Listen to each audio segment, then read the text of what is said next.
കേരളത്തിലെ CPM-ൽ ഉണ്ടായിക്കൊണ്ടിരിക്കുന്ന ജീർണതകൾ അതാതു സമയങ്ങളിൽ വസ്തുനിഷ്ഠമായി യാഥാർത്ഥ്യബോധത്തോടുകൂടിയും തെളിവുകളുടെ അടിസ്ഥാനത്തിലും കേരളത്തിലെ പൊതുമണ്ഡലത്തെ അറിയിച്ചുകൊണ്ടിരിക്കുക എന്നുള്ള വളരെ ബുദ്ധിമുട്ടുള്ള ഒരു പ്രവർത്തനത്തിൽ ഏർപ്പെട്ടുകൊണ്ടിരിക്കുന്ന ഒരു കമ്മ്യൂണിസ്റ്റുകാരനാണ് KC ഉമേഷ് ബാബു.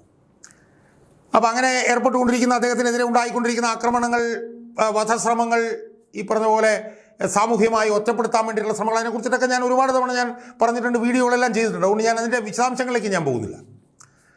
സുഹൃത്തുക്കളെ, എനിക്കിന്നിവിടെ സൂചിപ്പിക്കാനുള്ളത് ഈ വി കുഞ്ഞികൃഷ്ണൻ ഉയർത്തിയിട്ടുള്ള ഈ അഴിമതി, പാർട്ടിയിൽ ഉണ്ടായിക്കൊണ്ടിരിക്കുന്ന അഴിമതിയുമായി ബന്ധപ്പെട്ട വിഷയമുണ്ടല്ലോ.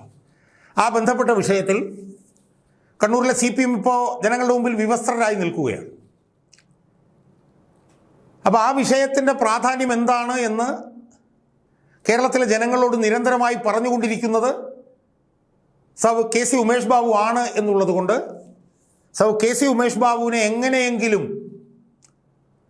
അദ്ദേഹത്തെ ശാരീരികമായി ഇല്ലാതാക്കുക എന്ന് പറയുന്നത് നടക്കാത്തൊരു കാര്യമായതുകൊണ്ട് അദ്ദേഹത്തെ മറ്റു തരത്തിൽ അവഹേളിക്കുകയും അപകീർത്തിപ്പെടുത്തുകയും അദ്ദേഹത്തിനെതിരെ തെറ്റായ പ്രചരണം നടത്തുകയും ചെയ്യുക എന്ന ഒരു പ്രവർത്തനത്തിൽ CPM ഏർപ്പെട്ടുകൊണ്ടിരിക്കുന്നു എന്ന് സൂചിപ്പിക്കുകയാണ്.